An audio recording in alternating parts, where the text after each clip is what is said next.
Today I'm going to be using trying to do double embossing, so definitely let's see how it goes. I have not tried it before, but I am going to try it today with you guys.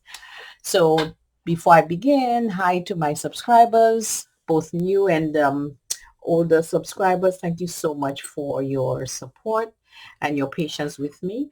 I do appreciate you guys, and those of you who drop by to watch my videos, you are equally important to me.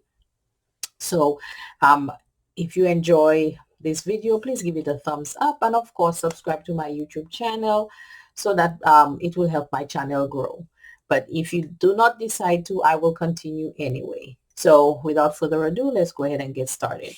I have an A2 cardstock. I'm going to be using Distress ink, and I did get a couple of folders from a site called Temu that I'm going to be using. So without further ado, let me go ahead and get started. So I'm going to start off using the brown for the scripting. So let's see what we can do here. I'm going to just go ahead and run this over the scripts.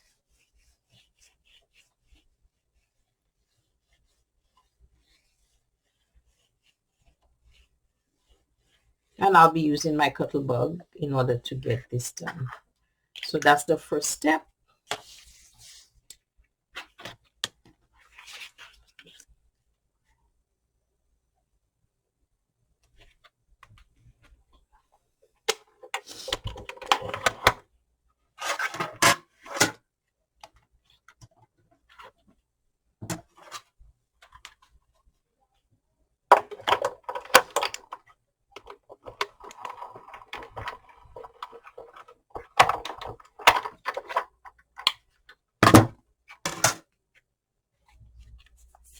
Okay, so I did want it to be on the in the groove, sorry, or the negative impression. That's why I wanted it to be, so that's good. So now that we have that, let's go to the next folder and let's see how we do this one.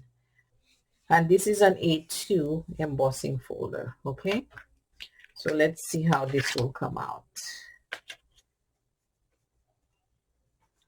Okay, so look at this here. What do you guys think?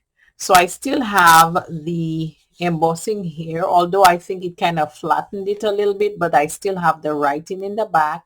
And then I have those really gorgeous circles here. Yes, so this is it. So it's double embossing. Just be mindful that the original embossing you put there the first time may be debossed while you add the other one. But at least it will still give you some kind of a nice fun background, okay? So thank you for watching, and I'll see you guys soon. Bye.